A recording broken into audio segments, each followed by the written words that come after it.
नमस्कार साथियों, कैसे हैं आप सब। आज से हम लोग शुरू करेंगे हिस्ट्री, और हिस्ट्री में भी शुरुआत होगी हमारी एंशिएंट हिस्ट्री से। ये हमारा जो इंटेंसिव रिवीजन मॉड्यूल है, बेसिकली जो हमारा यूपीपीसीएस का ये क्रैश कोर्स है। क्रैश कोर्स को 100 घंटे 100 क्लास का एक हमने टाइम लाइन दिया था, और हमारा टारगेट था कि क्यों ना हम क्या करें, पर डे अगर हम लोग डेली एक क्वेश्चन को टारगेट करते हैं तो एग्जाम तक आते आते हम लोग 100 क्वेश्चन को टारगेट कर सकेंगे। आज बहुत क्लियर बात, ये ओरिएंटेशन क्लास है, लगभग 35 से 40 मिनट की क्लास रहेगी, बट बहुत सारी चीजें आपको काम में आएंगी इसी क्लास से। एक्चुअली हिस्ट्री की जो समझ है एक तो यहां पे डेवलप हो जाएगी। मेरा अगले 25 क्लास में मेरा क्या प्लान रहेगा, मैं किस हिसाब से आपको कंटेंट प्रोवाइड कराऊंगा, ठीक है, कंटेंट कैसे रहेंगे वो सब मैं आज आपको दिखा दूंगा, ठीक है। एक एक बात को बहुत ध्यान से देखेंगे। देखिए, हम अगर एग्जाम्पल के तौर पे उठाएं वर्ष 2025 को, मैं अभी आपके सामने 2025 का पेपर भी आपके सामने रखूंगा, क्योंकि हमको पता है कि हम प्रीलिम्स देने के बाद पलट के देखे नहीं होंगे अक्टूबर के बाद से कि हमारा यार पेपर कैसा आया था। 2025 के पेपर में आपके पास 24 क्वेश्चन हिस्ट्री से थे। कितने क्वेश्चन?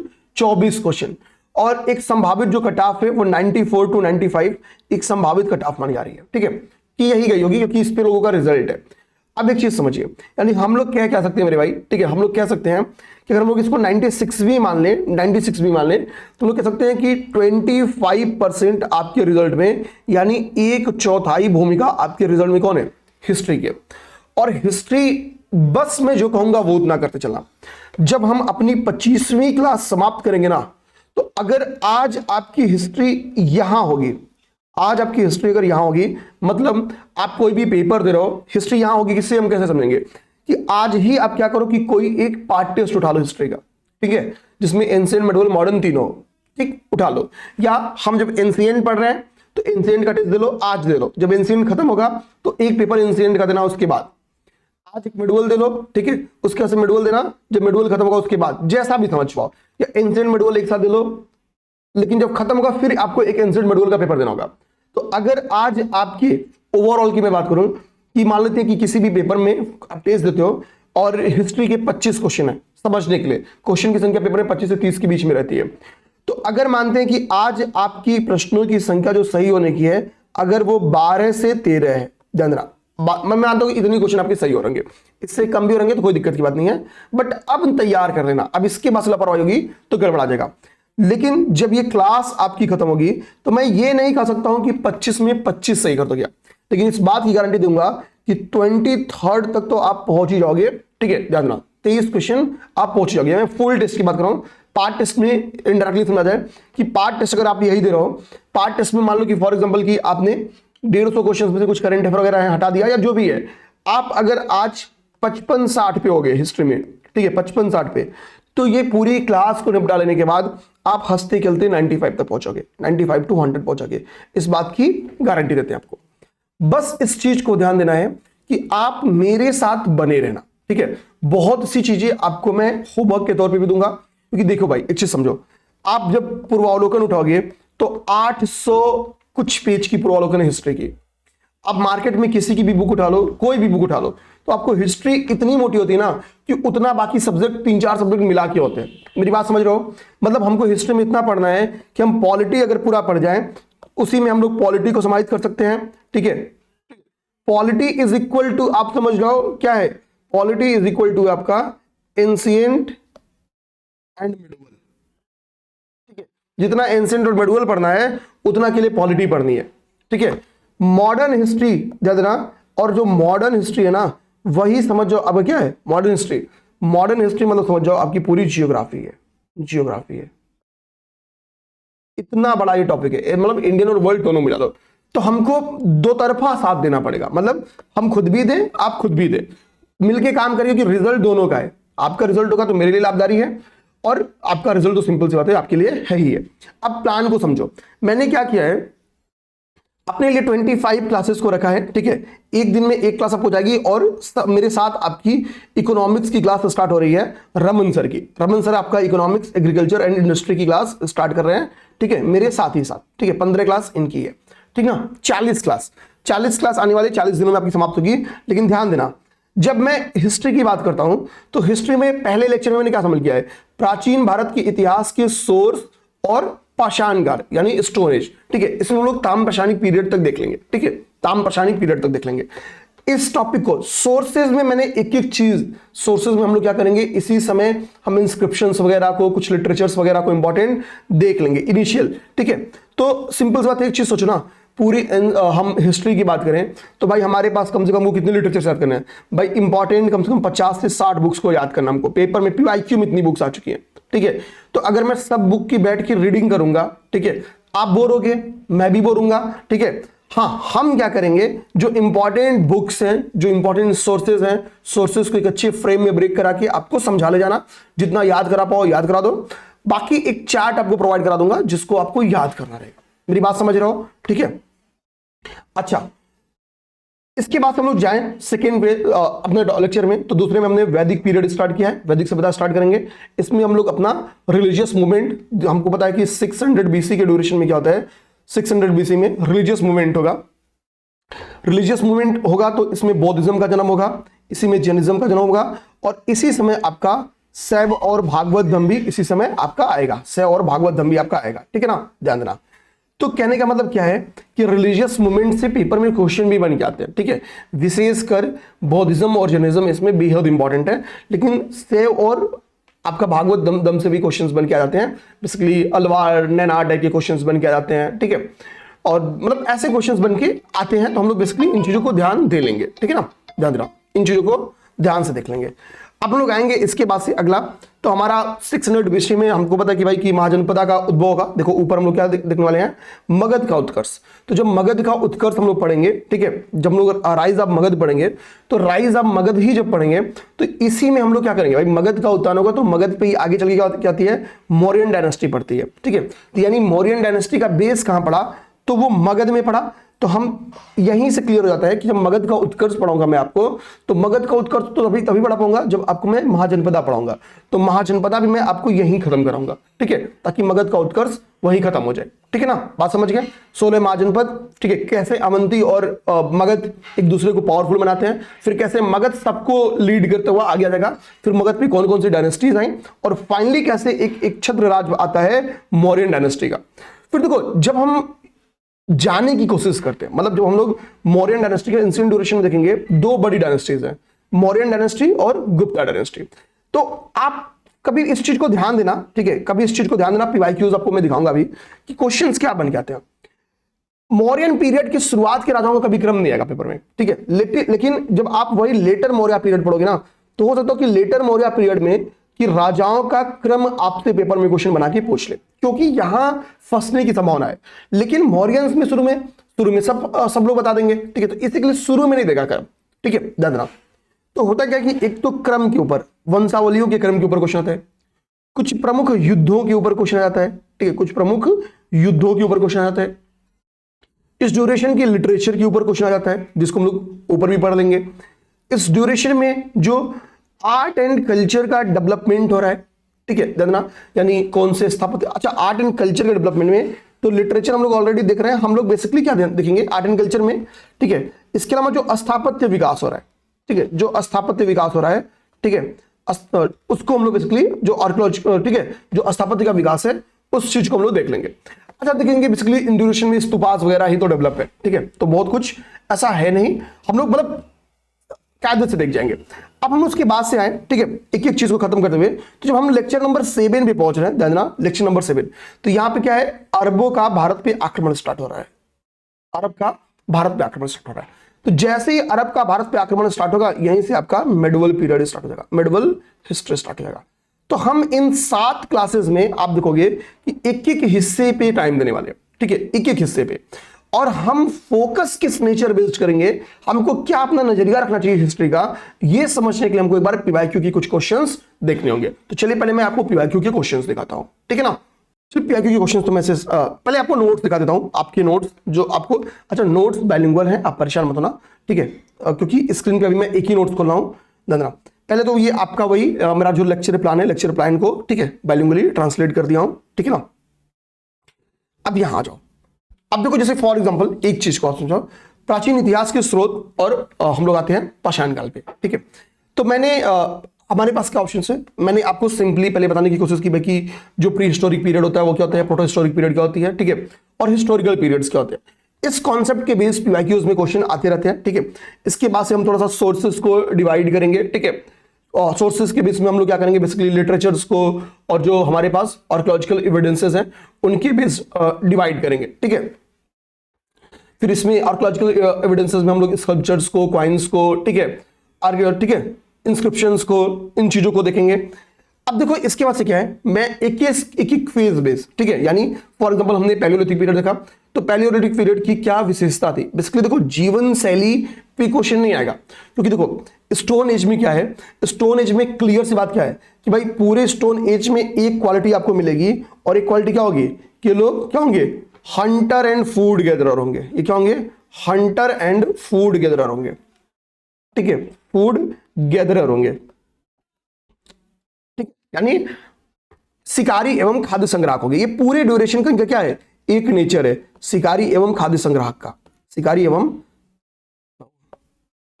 ठीक है, शिकारी एवं खाद्य संग्राहक, ठीक है ना, मतलब शिकारी एवं खाद्य संग्राहक का, ओके, संग्राहक, ये इनका नेचर है।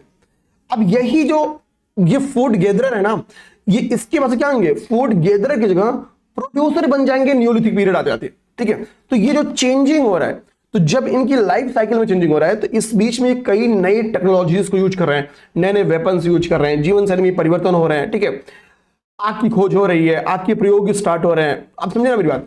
तो जब ये एग्रीकल्चर स्टार्ट करेंगे तो टाइप्स ऑफ एग्रीकल्चर में आ जाएगा भाई कौन कौन सी फसल उगाते थे, ठीक है, क्रॉप्स के ऊपर क्वेश्चन आ जाएगा, ठीक है।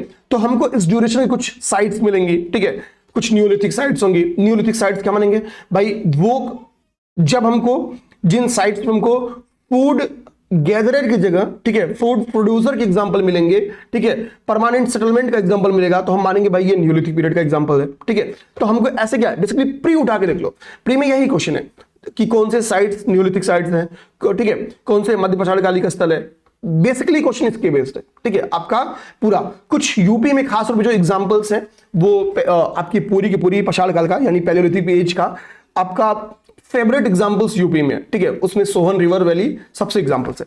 तो हम बेसिकली मैंने क्या किया है, आप देखोगे कि सारे के सारे जितने भी पेपर में, आप देखो पेपर में आपका दमदमा और मैदाह पे स्पेशली फोकस किया गया है, तो मैंने दमदमा और मैदाह पे एक ब्लॉग, आप अच्छा एक नोट्स की आपको और विशेषता बताऊं, आप नोट्स केवल चार्ट फॉर्म में देख रहोगे, देखिए आपको नोट्स पूरी तरीके से क्या दिख रहा होगा, चार्ट फॉर्म में नोट्स दिख रहा होगा, ठीक है, ताकि अच्छा चार्ट फॉर्म की विशेषता क्या होती है कि हमको चीजें याद बहुत जल्दी से होती है, ठीक है। एक तो साइड साइड में पर्याप्त स्पेस है, क्लास के बीच में जो वैल्यूडेशनल कुछ नोट्स होगा या आप पीवाईक्यूज लगा रहे हो, ठीक है, कुछ घटना चक्र पूर्वावलोकन लगा रहे हो, तो साइड में पर्याप्त इंफॉर्मेशन है आपको वैल्यूडेशन करने के लिए, ठीक है। वैल्यूडेशन के चांस कभी खत्म नहीं होंगे, वो हमेशा मौजूद रहेंगे मेरे भाई, ठीक है, ध्यान देना। तो ये नोट्स की सबसे प्यारी विशेषता यही है कि पूरा नोट्स आप मेरे भाई देख जाओ, ठीक है। एक तो कलरफुल है, ठीक है, तो समझना इजी है, दूसरा बॉक्सेस बेस्ड है नोट्स, ठीक है, पूरी की पूरी नोट्स आपका बॉक्स बेस्ड है, ठीक है, ये सबसे अच्छी बात है, ठीक है। और हम नोट्स में वहीं फोकस किए हैं जहां बार बार आयोग आपके क्वेश्चंस को बना के देती आई है या देती रह रही है, ठीक है, हम उन्हीं एरियाज पे फोकस भी किए हैं। सेम यही नोट्स आपका इंग्लिश में भी है, ठीक है, अभी आप देख सकते हो, ठीक है, सेम का सेम 100% इक्वल वही कंटेंट है जो हम आपको हिंदी मीडियम में दे रहे हैं, सेम टू सेम वही नोट्स हम आपका इंग्लिश मीडियम में आपके पास रखे हैं, एकदम इक्वल वही कंटेंट। मेरी बात समझ गए, तो एकदम निश्चिंत रहेंगे, चीजों को बहुत फोकस तरीके से देखेंगे, कंटेंट में कोई अंदर, अच्छा मार्केट में भाई ना, मार्केट में आप 300-400 रुपया खत्म कर दो 500, तो आपके पास अच्छे अच्छे कंटेंट मिल जाएंगे, ठीक है। तो कंटेंट की वजह से किसी का रिजल्ट नहीं रुकता है, मेरी बात बहुत क्लियर ध्यान देना, ठीक है। हाँ, एक रिक्वेस्ट मैं हमेशा आपसे करूंगा, मेरी क्लास के साथ मैं आपको चैलेंज देता हूं, चैलेंज, आप चैलेंज को एक्सेप्ट करोगे तो फायदा देखिए क्या मिलेगा। फायदा ये मिलेगा कि जब मेरी हिस्ट्री खत्म होगी, जब रमन सर की इकोनॉमी खत्म होगी, तो आप क्या कर लोगे, पूर्वावलोकन जो घटना चक्र की आती है, आप चाहोगे तो इसी के साथ सॉल्व कर लोगे पूर्वावलोकन। ये देखो, इकोनॉमिक्स का पूर्वावलोकन लगाओ या ना लगाओ बहुत दिक्कत नहीं पड़ेगी, ठीक है, लेकिन इकोनॉमिक्स के पीवाईक्यूज तो लगाना पड़ेगा, ठीक है, इकोनॉमिक्स के पीवाईक्यूज तो तब भी लगाना पड़ेगा। हिस्ट्री का पूर्वावलोकन जरूर लगाना पड़ेगा, हिस्ट्री का पूर्वावलोकन बेहद इंपॉर्टेंट है, लगाना ही पड़ेगा। तो मेरे साथ मैं हमेशा टच दूंगा, मैं उम्मीद करूंगा कि मैं आपसे बोल ना हो लगाने के लिए, तो आप लगा रहे होगे, मेरी बात समझे ना। ये चीज दिमाग में क्लियर रखना, क्योंकि मैं इंडिविजुअल तौर पे आपको देख नहीं रहा हूं कि आप काम क्या कर रहे हो, लेकिन आप काम सही कर रहे हो या नहीं कर रहे हो ये कैसे डिसाइड करेगा मैं अच्छा पढ़ा रहा हूं या नहीं पढ़ा रहा हूं, मेरा पढ़ाई क्वेश्चन पेपर में आ रहा है नहीं आ रहा है। इसके पता करने का तरीका है टेस्ट पेपर्स। ध्यान देना, टेस्ट पेपर्स। टेस्ट पेपर्स मेरे प्यारे भाई आप जम के दो। टेस्ट देना आपका नैतिक कर्तव्य है। टेस्ट दोगे तो सिंपल सी बात है ना, टेस्ट से क्या होता है आपको समझ में आएगा आपकी तैयारी किस डायरेक्शन में है, मुझे समझ में आएगा कि मैं पढ़ा किस डायरेक्शन में रहा हूं। मुझे पता है कि मैं जो पढ़ाऊंगा उसके बाद टेस्ट के क्वेश्चंस कहां बनेंगे। भाई कोई टेस्ट बनाता होगा तो कोई ना तो कोई एक टारगेट होगा कि भाई हम इस टारगेट के बेस क्या करते हैं कि हम टेस्ट को बनाते हैं। तो जब उनका टारगेट है और मेरा भी तो टारगेट है, मैं भी तो एकदम फोकस करके ही क्या कर रहा हूं, क्लासेस ले रहा हूं, तो क्वेश्चन तो फर्स्ट नहीं है, इसमें तो कोई दो राय नहीं है। अच्छा, हमने अब तक क्या देख लिया, हमने ये देख लिया कि भाई कि हिस्ट्री क्यों चुना, अपनी सिलेबस को समझ लिया, ठीक है, और नोट्स को देख लिया, ठीक है। तो नोट्स वाली भी डाउट दूर होगी। अब मैं जो थर्ड फेज और सबसे इंपॉर्टेंट फेज आज की क्लास का स्टार्ट करूंगा वो है नेचर ऑफ क्वेश्चन को हिस्ट्री के समझना, ठीक है। नेचर ऑफ क्वेश्चन को देखो, आप में से कुछ दोस्त होंगे वो कहेंगे कि सर आप नेचर ऑफ क्वेश्चन में आप वो नेचर क्यों बता रहे हो जो मतलब यूपीपीसीएस 2025 में पूछी है। वो भी तो बता सकते हो जो यूपीपीसीएस ने क्या किया है 2024 में पूछा है, आप ये भी तो बता सकते हो। बिल्कुल सही बात है, 24 के भी हम लोग नेचर्स को समझ सकते हैं, 24 के भी नेचर के बारे में हम लोग सोच सकते हैं। लेकिन ध्यान देना 24 में यूपीपीसीएस का कटाव भी कम गया था। 24 में यूपीपीसीएस कितना कटाव गया था, 24 में यूपीपीसीएस का कटाव आपका गया था महज 76 क्वेश्चन, ठीक है, महज 76 क्वेश्चन। और 26 में जैसे स्पेशल पोस्ट है, अगर ऐसे 24 में रहोगे ना तो लिख के ले लो कि हमको लगता है कि 50 क्वेश्चन पे लोगों का प्री निकल गया था, बहुत सारे लोगों का, ठीक है, जो पेपर का लेवल था, ठीक है। ये चीज समझना मेरी बात को, ठीक, क्योंकि वो 76 भी यूपीएससी वाले किस तरह मैनेज कर लिए थे, ठीक है ना। अब समझो हमको करना क्या है। बेसिकली ऐसा नहीं है कि पेपर में जो क्वेश्चंस आते हैं वो फैक्चुअली ही केवल नेचर के बेस्ड आते हैं, लेकिन हमेशा सब्जेक्ट डिसाइड करता है कि पेपर का क्वेश्चन किस लेवल का रहेगा। अब देखो जैसे हम लोग जाएं, ठीक है, हम लोग जाएं अपने क्वेश्चंस पे। मैंने एक डाटा निकाला है, देखो यहां पे मैंने डाटा नोट डाउन किया है। यूपीपीसीएस 2025 में आपको ये चीज दिखाऊंगा, अब आप लोग तत्काल में ही दिखाऊंगा आपको।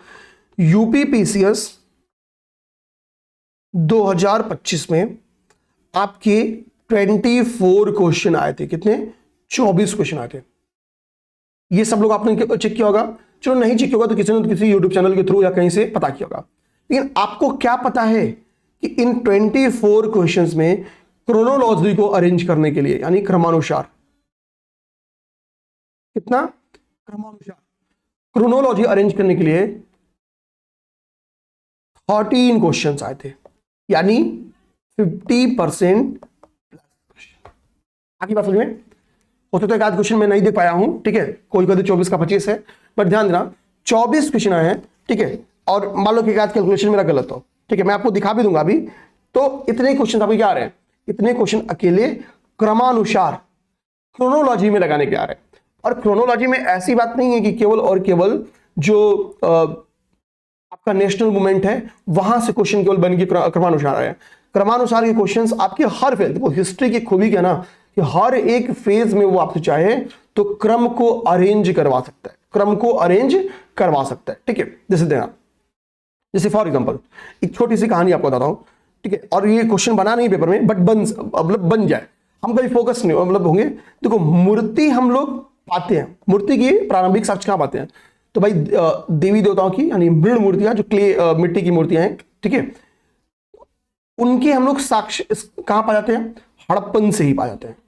लेकिन हड़प्पन ड्यूरेशन कभी ये नहीं बताते हैं कि भाई ये मूर्तियां जो थी, जो स्कल्पचर्स पाई गई थी, इनका प्रयोग क्या था, क्या रिलीजियस इनका प्रयोग था। खैर हम कई ऐसी चीजें मिली हैं जिनके थ्रू हम इनका रिलीजियस इंपॉर्टेंस ही समझते हैं, लेकिन इनकी पूजा होती थी नहीं होती थी, क्या होता था, इस बात का कोई इंफॉर्मेशन नहीं है। लेकिन ध्यान देना सबसे पहली बार मूर्ति पूजा आपका महायान स्टार्ट करते हैं। जब बौद्धिज्म आता है, बौद्धिज्म का जब डिवीजन हो स्टार्ट होगा तो मूर्ति पूजा आपकी महायान, ठीक है, महायान जो ब्रांच है वो स्टार्ट करती है। मेरी बात समझिए ना। लेकिन अगर हम लोग बात करें टेम्पल्स की, तो टेम्पल्स का निर्माण कब होता है, तो वो होता है गुप्ता पीरियड में। टेम्पल्स का निर्माण कब होता है, गुप्ता पीरियड में। फिर टेम्पल्स में भी अपने एक अलग ही कहानी है, टेम्पल्स की अपनी अलग ही कहानी है। फिर हम लोग पता है वो मामल शैली से लेके ठीक है आगे बढ़ते जाते हैं, ठीक है, मतलब जो रथ टेम्पल्स हैं उनसे आगे बढ़ते बढ़ते हम लोग स्ट्रक्चरल टेम्पल्स तक पहुंच जाते हैं। तो कहने का मेरे मतलब क्या है कि हर एक चीज में एक अरेंजमेंट है, आयोग जहां चाहे वहां बना सकती है। हिस्ट्री की सबसे अच्छी व्यवस्था आपको बता रहा हूं। अब हमको दिमाग में क्या रखना होगा, हम किसी भी फेज को पढ़ेंगे तो हम क्रम को जरूर फोकस करेंगे। मेरी बात समझ के मैं क्या कर रहा हूं, हम अपने क्रम को फोकस करेंगे क्योंकि हम वही पढ़ने की कोशिश करें जो पेपर में क्वेश्चन बन के आ रहा है, ठीक है, ध्यान रखना। तो मैंने एक कंक्लूजन क्या निकाला कि भाई हिस्ट्री में आपके इतने क्वेश्चन क्रम के थे, लगभग 3 क्वेश्चन आपके, अभी मैं दिखाऊंगा भी, 3 क्वेश्चन आपके असर्शन रीजन के थे, असर्शन एंड रीजन के थे। 2 क्वेश्चन आपके बुक्स के ऊपर क्वेश्चन थे। किसके ऊपर क्वेश्चन थे? 2 क्वेश्चन आपके बुक्स के ऊपर क्वेश्चन थे, ठीक है ना। अब देखो ये तो आपके बेसिक हो गया, 12 3 15 15 2 17 क्वेश्चन, ठीक है। अब मैं आपको दिखाऊं, एक बार क्वेश्चंस के नेचर को समझो, फिर मैं आपको दिखाता हूं कि, ठीक है, ये आओ थर्ड नंबर क्वेश्चन, ठीक है। थर्ड नंबर क्वेश्चन को मेरे प्यारे भाई ध्यान से देखना। देखो कितनी बार जरूरी नहीं होती कि हम डायरेक्ट वही फैक्ट्स पढ़े। जैसे मान लो यहां पे क्वेश्चन एक बार आया था, थर्ड नंबर क्वेश्चन यहां पे लिखा है कि बाबर ने चगताई तुर्की में तुर्की ए बाबरी लिखा, ठीक है। तो हम सबको पता है कि जो बाबरनामा है, ठीक है, या तुर्की बाबरी है, वो तुर्की में ही है, ठीक है, एकदम सही बात है, ठीक है, क्योंकि ये आता कहां से है, ठीक है। बाबर का आने का अगर हम लोग वो एरिया दिमाग में रखे अपने, खैर पहला स्टेटमेंट छोड़ दो, मान लेते हैं कि आपको पहला स्टेटमेंट दिमाग में नहीं था, चलो आ जाओ। दूसरा स्टेटमेंट कह रहा है कि तुर्की मुगल दरबार की राजभाषा थी। ऐसा क्यों पूछता है? क्योंकि नॉर्मल, ध्यान देना, जो तुजू के बाबरी वो लिखित हो गई है तुर्की में, ठीक है, ट्रांसलेट बाद में उसका पर्शियन में हुआ है, लेकिन ध्यान देना मूल रूप से लिखी गई तुर्की में। तो आयोग को पता है कि बाबरी, चूंकि लोगों को पता है कि तुर्की में है, ठीक है, तो लोग क्या मानेंगे कि पर्शियन तुर्की क्या रही होगी, मुगलों की राजभाषा रही होगी, यानी उनकी दरबारी भाषा रही होगी, ठीक है। यहां पर ध्यान देना मुगल कोर्ट की क्या होगी, ऑफिशियल लैंग्वेज होगी। लेकिन हम आगे जितनी भी बुक्स देखें, जितने भी ऐसे नामा टाइप की चीजें देखें, चाहे वो अकबर नामा देखे, औरंगजेब का नामा देखे, शाहनामा देखे, सब की सब हमको किसमें मिलेंगी? पर्शियन में मिलेंगी, ठीक है। किसमें मिलेंगी? पर्शियन में मिलेंगी। मेरी बात समझिए, हम आगे जितने भी राजदूत थे उनको क्या पढ़ते हैं कि मुगल दरबार में पेश हुए, उनको पर्शियन अच्छी आती थी। तो पर्शियन को बार बार क्यों तवज्जो दिया गया, या आने वाले ड्यूरेशन में जो बुक्स हैं वो क्यों पर्शियन में की जा रही हैं, या फिर तुजू के बाबरी का ही ट्रांसलेशन पर्शियन में क्यों हो रहा है? क्योंकि पर्शियन उनकी ऑफिशियल लैंग्वेज थी। अब ये भले ही आप कहीं ना पढ़े रहो कि इनकी ऑफिशियल लैंग्वेज क्या है, बट सोचो कितनी बार हमको थोड़ा डायरेक्टली फैक्ट नहीं मिलता। ये मैं क्यों बता रहा हूं, ठीक है, कितनी बार हमको अपने, मतलब होता ना कि आंख नाक कान सब कुछ खोल के चलना होता है, ठीक है। अब जैसे हम इन बेसिक, ये स्टेटमेंट भले नहीं पता था, बट हम बाकी चीजें तो पढ़ते हैं। बाकी चीजें आप कोई बुक उठा जाओ, किसी भी टीचर को उठा जाओ, वो पढ़ाएगा। पढ़ाने के लिए तो ये बात भी कोई ना कोई पढ़ाता होगा, ठीक है। पीवाईक्यू का क्वेश्चन है, ऐसा नहीं कि नया क्वेश्चन है, ठीक है, ध्यान रखना। तो हमने देखा कि असर्शन रीजन का क्वेश्चन था, लेकिन असर्शन रीजन का ये क्वेश्चन क्या है, आयोग क्या करती है, अगर आपसे मान लो 20 क्वेश्चन असर्शन रीजन में दे रही है, कितना? 20 क्वेश्चन, तो वो क्या करेगी ना, आपके फैक्ट चेक करेगी, आपसे आपकी तथ्य की जानकारी क्या करती है। इस असर्शन रीजन में भी 8 क्वेश्चन में आपकी तथ्य की जानकारी चेक करेगी, और 12 क्वेश्चन में आपकी एबिलिटी टेस्ट करती है कि क्या आप ये समझ सकते हैं कि एक्सप्लेनेशन करता है या नहीं करता है, यानी कथन और कारण एक दूसरे को एक्सप्लेन कर रहे हैं नहीं कर रहे हैं, कोरिलेट है नहीं है। बात समझ गए? और उन क्वेश्चन को कैसे टैकल करना बताऊंगा, लेकिन इनमें भी जो 8 क्वेश्चन आते हैं वो फैक्चुअल इंफॉर्मेशन ही चेक करते हैं, जैसे ऊपर वाला क्वेश्चन था। हालांकि ऊपर वाला क्वेश्चन थोड़ा समझदारी भी चेक करता था। अब हम लोग आते हैं, ये क्वेश्चन को ध्यान से देखो। ये क्वेश्चन कह रहा है कि इनमें से कौन सी घटनाएं 1911 में नहीं घटित हुई। यहां भी वो आपसे क्रम ही जाने जा रहा है, वो जानना चाह रहा है कि भाई एटलीस्ट आपको क्या ईयर का क्रम पता है, ठीक है। तो हमको सबसे बड़ी बात है कि लखनऊ पैक्ट कब हुआ, ये तो हमको बच्चे को पता है। लखनऊ पैक्ट कब हुआ, बच्चे को पता है। बहुत सारी चीजों से हमको लखनऊ पैक्ट का अंदाजा लगा सकते हैं कि 1911 में नहीं होगा। अगर आपको चंपारण दिमाग में होगा कि चंपारण कब हुआ, तो हमको पता है कि भाई लखनऊ पैक्ट से ही गांधी जी कहां जाते हैं, बिहार में चंपारण करने जाते हैं, तो सीधी सी बात 1911 में नहीं हुआ होगा। मेरी बात समझ लो ना। तो हमको 2 ऑप्शंस क्या है, 2 ऑप्शंस काटना बहुत ईजी है। बात समझ गए, ठीक है। और ये दोनों घटना चूंकि दिल्ली दरबार की घटना है, ये दोनों घटना किसकी हैं? दिल्ली कोर्ट की घटना है। 3 रॉयल दिल्ली दरबार हुए थे, उनमें से एक की घटना है, दूसरी वाली दिल्ली दरबार की। अच्छा ये भी यहां आ जाओ। अब ये घटना क्या है? ये घटना हमको जो ये क्वेश्चन है, ये आपकी घटना क्या है? ये 1885 के बाद की घटना है। और 1885 में भी ध्यान रखना, देखो हिस्ट्री को हम लोग किस फेज में बांट सकते हैं? हिस्ट्री को बेसिकली हम लोग बांटते हैं, हम लोग अगर फेज वाइज हिस्ट्री को जाए, ठीक है, ये मान लेते हैं हम लोग कि हिस्ट्री का इतना टाइम आपका क्या है? एंशिएंट हिस्ट्री है, जिसको 7 क्लास में खत्म करना है। इसके बाद से मान लो ये वाला टाइम आपका मिडिवल हिस्ट्री है, इसके बाद से मॉडर्न है। मॉडर्न हिस्ट्री को आप 3 पार्ट में बांटो। पहले आधे पार्ट में बांटो इसको 1885 से, 1885 से। ये क्या हो रहा है? यहां पे हो रहा है आपका कांग्रेस का गठन हो रहा है। आज की कांग्रेस नहीं, इसको बोलते हैं इंडियन नेशनल कांग्रेस, जिसका उद्देश्य क्या था? जिसका उद्देश्य पहले कुछ और उद्देश्य था, बाद में इसका उद्देश्य जब गांधी जी के साथ जुड़ती है तो इसका उद्देश्य बदल जाएगा, इसका आजादी उद्देश्य बनेगा। हालांकि थोड़ा सा पहले भी इसका उद्देश्य, लेकिन बीच में तो टूटी गई थी कांग्रेस। अब आ जाओ, तो हम लोग कहेंगे यहां पे हम लोग जाते हैं, ये देश आजाद हो रहा है 1947, ठीक है। लेकिन ध्यान देना मेरे भाई, यहां से, ठीक है, यानी हम लोग कह रहे हैं बेसिकली, हम लोग ये बताते हैं ना, मान लो कि यहां से ये इंसिडेंट हो गया, ये मेडुअल हो गया, ठीक है। जो आपकी मॉडर्न हिस्ट्री यहां से स्टार्ट होती है, ये, ठीक है, यानी यहां पे कंपनियों का आगमन है, जो कंपनीज भारत में प्रवेश कर रही हैं उनका आगमन है।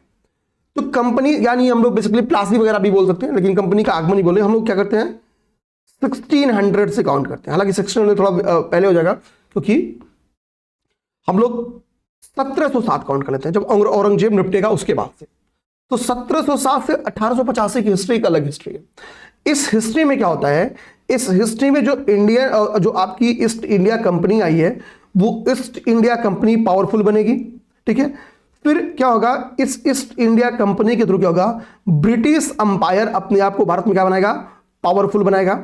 फिर इसी बीच में ब्रिटिश अंपायर में क्या होगा? ब्रिटिश अंपायर में इंडस्ट्रियल रिवॉल्यूशन हो जाएगा, तो कुछ और भी पैसे कमाने वाला वर्ग आ जाएगा। फिर वो कहेगा भाई ईस्ट इंडिया कंपनी का प्रभाव खत्म करो, ठीक है। और इस तरीके से भारत क्या होगा? एक कॉलोनी बन जाएगा, एक इकोनॉमिकल कॉलोनी बन जाएगा, किसका? अंग्रेजों का, ठीक है। तो कैसे ईस्ट इंडिया कंपनी व्यापार के उद्देश्य से आई और कैसे यहां पे एक अपना पॉलिटिकली एम्पायर खड़ा की, ठीक है, उस कॉन्सेप्ट को हमको पढ़ना है यहां तक। हमको पता है 1857 का इसी बीच में एक रिवॉल्ट होता है। 1857 के रिवॉल्ट से एक चीज समझ में आती है कि हमारे पास क्या है? हमारे पास कोई ऐसी ऑर्गेनाइजेशन नहीं है जो हमारी बात उठाए, हमारे पास कॉमन ऑर्गेनाइजेशन और कॉमन लीडर नहीं है। इसी बीच में इंडियन नेशनल कांग्रेस का गठन होगा। लेकिन इंडियन नेशनल कांग्रेस में भी क्या है? शुरुआत में 2 धड़ होते हैं। एक धड़ होता है जिनको हम लोग एक्सट्रीमिस्ट कहते हैं, और एक मॉडरेट ग्रुप होता है, यानी नरम दल और गरम दल। तो देखो, जो मॉडरेट ग्रुप आपका है, ध्यान, जिसमें दादा भाई नौरोजी, ठीक है, गोपाल कृष्ण गोखले जी, ठीक है, ये पर्सनालिटीज रहती है, फिरोज शाह मेहता जी रहते हैं, यानी जो जिन्होंने शुरुआत के दिनों में हम लोग कह सकते हैं बेसिकली 1907 के समय तक जिन्होंने कांग्रेस की अध्यक्षता की, ये बेसिकली ये लोग कौन है? ये वही है जो क्या है? जो मॉडरेट ग्रुप है, यानी नरमदलीय ग्रुप है। हमको पता है 1907 तक एक्सट्रीमिस्ट और जो नरम दल है दोनों मिलकर रहते थे, लेकिन यहीं से इनके बीच में टकराव। तो यहां के बाद से यहां का जो चरण आपको देखने को मिलेगा ना, इसके आगे के चरण में 2 चीज आपको कॉमन देखने को मिलेगी। इसके आगे के चरण में आपको एक तो क्या होता है? आपको क्रांतिकारी आंदोलन, ठीक है, रिवॉल्यूशनरी का दौर स्टार्ट होगा, क्रांतिकारी आंदोलन का दौर स्टार्ट होगा, ठीक है, बंदूक वाला दौर, ठीक है, वो एचआरए और एचएसआरए का दौर स्टार्ट होगा, वो आजाद, चंद्रशेखर आजाद और भगत सिंह का दौर स्टार्ट होगा, ठीक है, ये आप अरविंदो घोष का दौर स्टार्ट होगा, ठीक है, रास बिहारी बोस का दौर स्टार्ट होगा। मतलब इन ये दौर स्टार्ट है 1907 से, वो गांधी जी का दौर स्टार्ट, जब तक अपना पीक नहीं पकड़ता है। और हमको पता है भाई, जो छोटे छोटे मूवमेंट्स होते हैं, चाहे चंपारण हुआ, चाहे अहमदाबाद हुआ, उसके बाद से गांधी जी क्या करेंगे? एक बैग आपका वर्ल्ड वार 1 स्टार्ट होगा, वर्ल्ड वार 1 स्टार्ट होगा, गांधी जी यहां पे क्या करेंगे? वर्ल्ड वार 1 में सपोर्ट कर देंगे। जैसे ही गांधी जी सपोर्ट करेंगे, गांधी जी की इच्छा नहीं पूरी होगी, वैसे गांधी जी क्या करेंगे? नॉन कॉपरेशन मूवमेंट स्टार्ट कर देंगे। किसके साथ मिलके? खिलाफत मूवमेंट के साथ मिलके। और ये फर्स्ट पैन इंडिया मूवमेंट बनेगा, अखिल भारतीय आंदोलन बनेगा। और नॉन कॉपरेशन मूवमेंट के बाद गांधी जी, ठीक है, थोड़ा फेल्योर साथ में लगेगा, उसके बाद से गांधी जी क्या करेंगे, थोड़ा ब्रेक लेंगे उसके बाद से, ठीक है, सविनय अवज्ञा आंदोलन स्टार्ट करेंगे और फाइनली क्या करेंगे, क्विट इंडिया मूवमेंट स्टार्ट करेंगे और चीजों को अपने हाथ में ले लेंगे। तो अब देखोगे बेसिकली क्या ना, मैं बताना क्या चाह रहा हूं, बताना मैं ये चाह रहा हूं कि आपके पास जो मॉडर्न हिस्ट्री में मान लेते हैं कि 24 में से अगर मान लेते हैं मॉडर्न हिस्ट्री से आपके क्वेश्चन आ गया 16, तो इन 16 में से 12 क्वेश्चन का जो संबंध है आपके ना, वो 1885 से लेके 1947 के बीच का है। मेरी बात समझ गए मैं क्या बताना चाह रहा हूं, इस 1885 से लेके 1947 के बीच के क्वेश्चन है, ठीक है। तो 24 में से कितने, 16 क्वेश्चन, 16 क्वेश्चन केवल आपके कितने सालों के हैं, 85, 15 साल इधर और 47 साल इधर, तो 47, 5, 52, 10, 62, तो 62 सालों के क्वेश्चंस जो होते हैं हिस्ट्री में, उनसे लगभग 24 में से 16 क्वेश्चंस आते हैं, ठीक है, 2/3 क्वेश्चंस आते हैं, और 1/3 में पूरी एंशिएंट, पूरी मेडुअल और शुरुआत मॉडर्न, ये सब होता है सारी। इस चीज को क्यों फोकस करा रहा हूं, अभी यहीं पे देखो, अभी हमने ऊपर के 3 क्वेश्चंस देखे, ठीक है, उनमें से 2 क्वेश्चन हमको कहां निकल गया, यहीं का निकल गया, ठीक है, इस फेज का। अब आ जाओ अगला क्वेश्चन, 7वां नंबर क्वेश्चन देखो, 7वां नंबर क्वेश्चन, ये आपका हिस्ट्री में चौथा क्वेश्चन है, ये भी आपके 2/3 वाले फेज का है। तो 4 में से अभी कितने क्वेश्चन निकल गए, 4 में से 3 क्वेश्चन निकल गए। अच्छा उधर ही आगे भैया, आगे देखिए, आज ये क्वेश्चन भी देखो, ये क्वेश्चन क्या है, अरेंजमेंट का ही क्वेश्चन है, ये क्वेश्चन भी आपकी अरेंजमेंट का ही क्वेश्चन है, ठीक है। हमको पूना समझौता भी क्लियर पढ़ना है, हमको सिविल डिसोबीडियंस मूवमेंट भी पढ़ना है, हमको गांधी इरविन पैक्ट भी पढ़ना है, हमको राउंड टेबल कॉन्फ्रेंस भी पढ़ना है, बट हम इसको अरेंजमेंट, हम इसमें क्या हुआ तो पढ़ेंगे, पूना समझौता में क्या हुआ, कैसे बातचीत बनी, ठीक है, कितनी गांधी जी ने, ठीक है, और सीटें प्रदान की, हम सब चीज पढ़ेंगे, लेकिन मुद्दा ये अरेंजमेंट भी पता कि नहीं, क्योंकि इस बीच में कई छोटी बड़ी घटनाएं हो रही है। आगे आ जाओ, थोड़ा सा हम लोग और आगे बढ़ते मेरे भाई। ये क्वेश्चन देखो, ये आपका क्वेश्चन बेसिकली इस बार भक्ति मूवमेंट से 2 क्वेश्चन आता, भक्ति मूवमेंट से, ठीक है, ध्यान देना।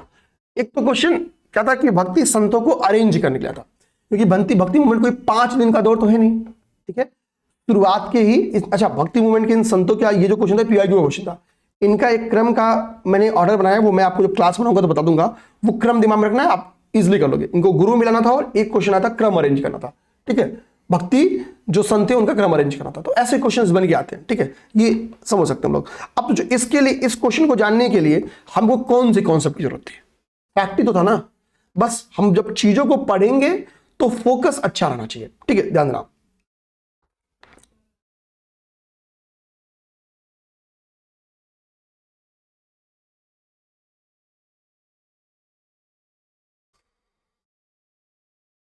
आगे में आपको जो क्वेश्चंस आए एक बार उन क्वेश्चन करो। अब ये देखो क्वेश्चन 25वां नंबर क्वेश्चन, 25वां नंबर क्वेश्चन फिर देखो मेरे भाई क्या है, क्रम के ऊपर क्वेश्चन है, और ये देखो क्रम के ऊपर क्या क्वेश्चन है। हमको पता है, देखो हम जब नेशनल मूवमेंट, हमारे दिमाग में जैसे ही आता है नेशनल मूवमेंट, तो हम लोग क्या कहते हैं, जैसे फॉर एग्जाम्पल 1857, क्यों हमको इन टॉपिक्स को इंपॉर्टेंट है, हम गुलाम हैं, हम हिस्ट्री में क्या है, हम गुलाम है, एटलीस्ट वो 200 साल वाला बड़ा दर्दनाक गुलाम है। तो जो हम गुलाम है तो हमको क्या चाहिए, आजादी चाहिए। आजादी के लिए हमारे सभी वर्गों ने जो प्रयास किया, आजादी इन द सेंस कि हम हमारे ऊपर जो शासन कर रहे हैं उनसे फ्री होने के लिए, उनके निर्णयों से फ्री होने के लिए, उनके लॉस से फ्री होने के लिए हमने जो एफर्ट किया वो सब हमारे लिए इंपॉर्टेंट है। तो एफर्ट तो हमारे ऊपर, तो हमारे सिविलियंस तो दिख ही रहे हैं कि भाई सिविलियंस का विरोध तो दिख ही रहा है, लेकिन हमको हमारे जो ट्राइबल्स ग्रुप था इनके ऊपर भी पॉलिसीज लेके आई गई थी, बहुत सारे ऐसे वन अधिनियम लाए गए जिससे इनके हक मार दिए गए, ठीक है। ड्रिप ग्रुप का यहाँ पे एंट्री कराएगी जिन्होंने ट्राइबल्स को बहुत परेशान किया। अच्छा ये आएंगे तो फार्मर्स को भी बहुत परेशान करते, तो फार्मर्स को लेकर जो इनकी पॉलिसीज थी और फार्मर्स जो मूवमेंट हुए, रिवॉल्ट्स हुए, इनका क्रम पेपर में आता है, ठीक है, ध्यान रखना। अब देखो यही वो क्रम अरेंज करने के लिए था, यही क्रम अरेंज करना था, ठीक है। तो हम ये, अच्छा ये सब पढ़ाता होगा, ऐसा नहीं कि मैं पढ़ाऊंगा, ये क्रम और के क्वेश्चन सब पढ़ाएंगे, ये सबके सब पढ़ाएंगे, मैं भी पढ़ाऊंगा, ठीक है। आपको ये भी क्रम पे ही क्वेश्चन है क्रोनोलॉजी में लगाने के लिए कि नहीं है, ये भी क्रोनोलॉजिकल ऑर्डर में लगाने के लिए। आगे भी देखिए फिर से क्रोनोलॉजिकल ऑर्डर में लगाना है, इस बार युद्धों को अरेंज करना है, ठीक है, युद्ध कि अंग्रेज कैसे खुद को स्टेप बाय स्टेप स्टेबल करते जा रहे हैं, अपने प्रतिद्वंदियों को कैसे उन्होंने, मैसूर को कैसे उन्होंने, फ्रांस को कैसे उन्होंने, सिख को कैसे उन्होंने, नेपाल को, अफगान को, ऐसे कल को नेपाल भी पूछ सकते हैं, सुगौली की संधि तो आ ही गई थी पेपर में क्वेश्चन, ठीक है, ठीक ना, कैसे इन्होंने मराठों से ट्रीटीज किया, मराठों की ट्रीटीज का क्रम दे सकते हैं। तो हमको क्या है कि बेसिकली क्रम को फोकस करना है, ठीक है, इसमें कोई युद्ध जरूरी नहीं है, युद्ध के बाद कितनी बार क्या होता है, हम तो हर युद्ध के बाद क्या होती है, कुछ ना कुछ ट्रीटी होती है, समझौता होता है, तो कल को ट्रीटी को ही क्या कर सकते हैं, ट्रीटी को ही कर सकते हैं भैया, इनको क्रम में अरेंज करते चाहिए। मेरी बात समझ पा रहे हैं आप क्या कर रहा हूं, ठीक है। आप क्वेश्चंस को देखो पहले, जब एक बार आपके दिमाग में क्वेश्चंस नजर, फिर देखो यहाँ पे क्या है कि यहाँ पे युद्धों का, यहाँ पे क्या है, अलाउद्दीन खिलजी, जितने भी आक्रांता टाइप के चीज है लोग हैं, ठीक है, उनके क्रम, युद्धों का क्रम अक्सर पेपर में, औरंगजेब के युद्धों का क्रम पेपर में आ जाता है, ठीक है, ध्यान रखना। शिवाजी ने बहुत सारी लड़ाई जीती, विभिन्न ऐसे किलो को जीता, उनके किलो का क्रम जीतने का सकता है, अकबर की लड़ाई का क्रम आ जाता है पेपर में, क्योंकि ठीक है, तो ये चीज ध्यान देना है। तो युद्धों का क्रम एटलीस्ट जो पीवाईक्यू में आया है उनको तो निपटाना ही चाहिए हमको, ठीक है, ध्यान देना। अब देखो आगे आइए, क्वेश्चंस को आपको दिखाता हूं, यहां देखो,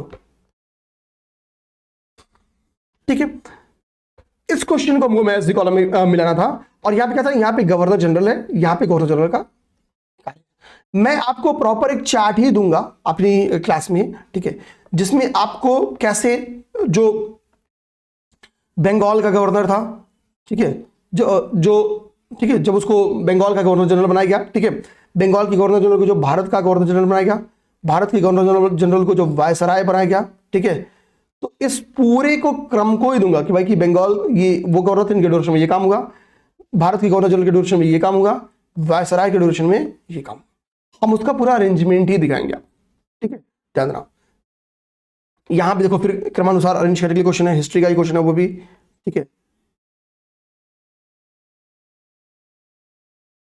अब देखो फिर ये कालिदास के ऊपर क्वेश्चन है, देखो ये लिटरेचर का क्वेश्चन है, मैंने कहा ना कि लिटरेचर, अभी आपको कंक्लूजन बताऊंगा कि हमको किन एरियाज पे ज्यादा फोकस होना चाहिए।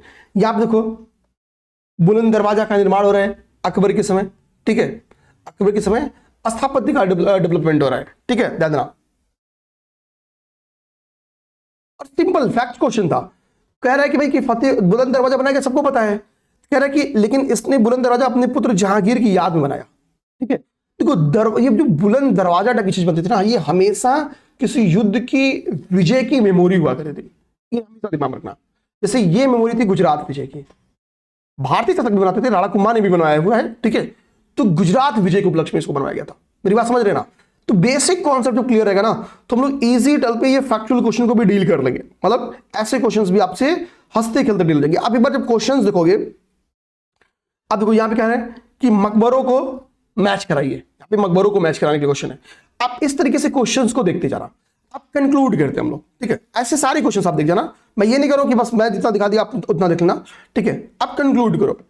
कंक्लूजन आप जब निकालोगे तो कंक्लूजन क्या निकलेगा, कंक्लूजन मेरे प्यारे भाई ये निकलेगा,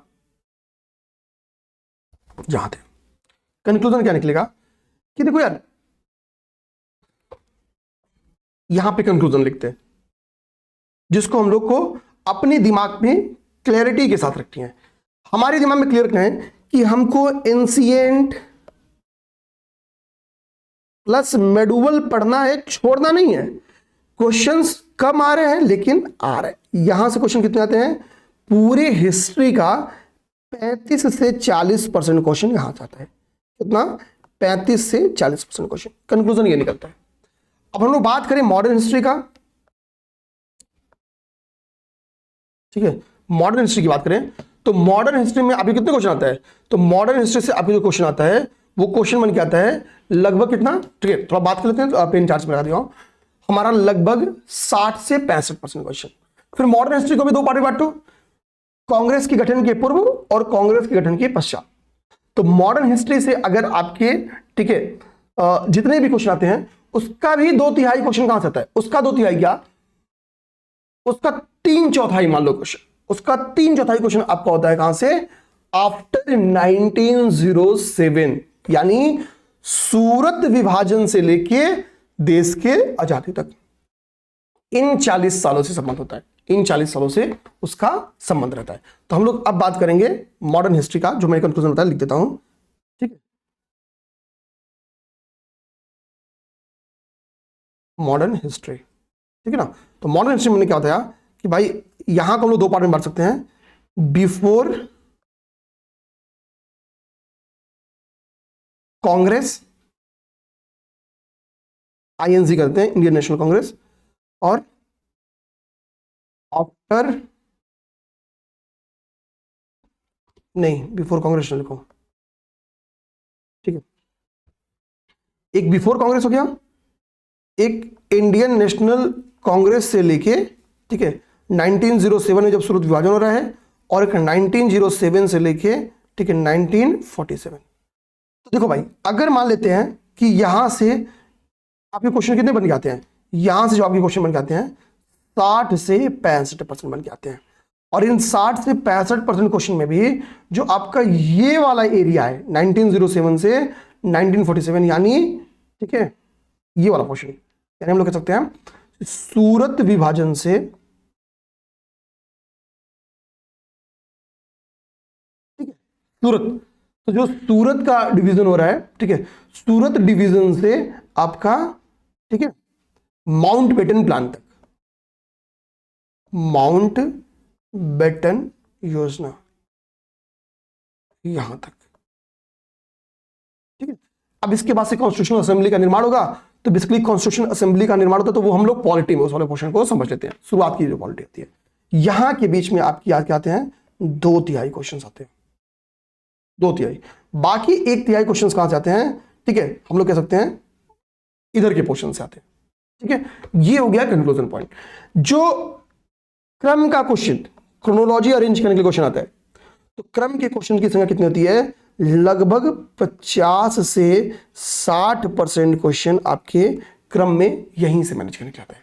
हिस्ट्री में इतना क्वेश्चन क्रम के बेस्ड आ जा रहा है, ठीक है। कुछ एसर्शन रीजन में भी क्वेश्चन आ रहा है, वो भी फैक्चुअल नेचर के बेस्ड है, ठीक है, ध्यान देना। अब जो ये 50 to 60 क्वेश्चन क्या है, वो संधियों को अरेंज करने के लिए दे रहे हैं, ठीक है, वो युद्धों को अरेंज करने पे आ सकते हैं, वो राजदूतों को अरेंज करने पे आ सकते हैं, वो विदेशी यात्रियों के अरेंज करने पे आ सकते हैं, वो राजवंशों के अरेंज करने पे आ सकते हैं, डायनेस्टीज के अरेंज करने पे आ सकते हैं, ठीक है, और महत्वपूर्ण घटनाओं पे, ठीक है, इनके बेस्ड आते हैं। हमको बेसिकली इस टॉपिक से को हम अगर अपनी नहीं तैयार करें, हम और सारे टॉपिक्स को तैयार कर लें, तो हमारी हिस्ट्री सीधे डूब जाएगी। तो अपनी तैयारी के ड्यूरेशन में, अच्छा ये कैसे तैयार होगा, ये तैयार होगा प्रैक्टिस से। मैं कराऊंगा, बट आपको भी प्रैक्टिस करनी होगी, और इसके लिए जरूरी क्या है कि एटलीस्ट आप पूर्वावलोकन सॉल्व करो। मेरी बात समझ रहे भाई, अभी तक इतनी तगड़ी कंक्लूजन आपने निकाला था, ठीक है, ध्यान रखना। आप देखना पेपर में जो आपका घटना चक्र का पूर्वावलोकन होगा, मैक्सिमम 500 क्वेश्चन ऐसे होंगे जो किस बेस्ड है, असर्शन रीजन बेस्ड है, मल्टीपल स्टेटमेंट बेस्ड है। हमको इन 500 क्वेश्चन पे स्पेशल जोर देना होगा अपने लेवल पे। इन 500 क्वेश्चंस को इसी 25 क्लास के बीच में समाप्त कर देना है, क्योंकि 25 क्लास लगभग 50 दिन खत्म होगा।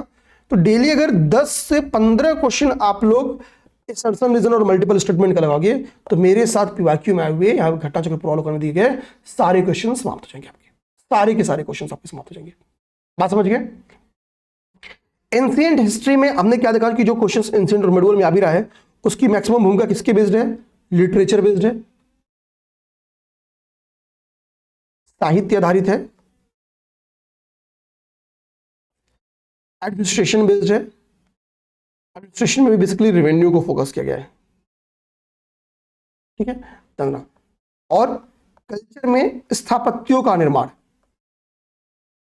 स्थापत्य जो उनके द्वारा भवन, मकबरा, स्तूपा, फलना ढमका बनाए जा रहे हैं, या ठीक है मंदिर, मस्जिद जो भी बनाया जा रहा है, ठीक है, उनके फोकस्ड क्वेश्चन है। लगभग एंशिएंट और मिडिवल के 50% क्वेश्चन तो यही है, 50% क्वेश्चन, यानी अगर 8 क्वेश्चन आ रहा है तो 8 में से 4 क्वेश्चन का नेचर यही है, लिटरेचर, एडमिनिस्ट्रेशन और स्थापत्य, ठीक है। 1 से 2 क्वेश्चन का संबंध अभी किससे है, लोकेशन से है। एक 8 क्वेश्चन 2 क्वेश्चन थोड़ा सा कॉन्सेप्चुअली या नहीं पढ़ जाते। मेरी बात समझ गए?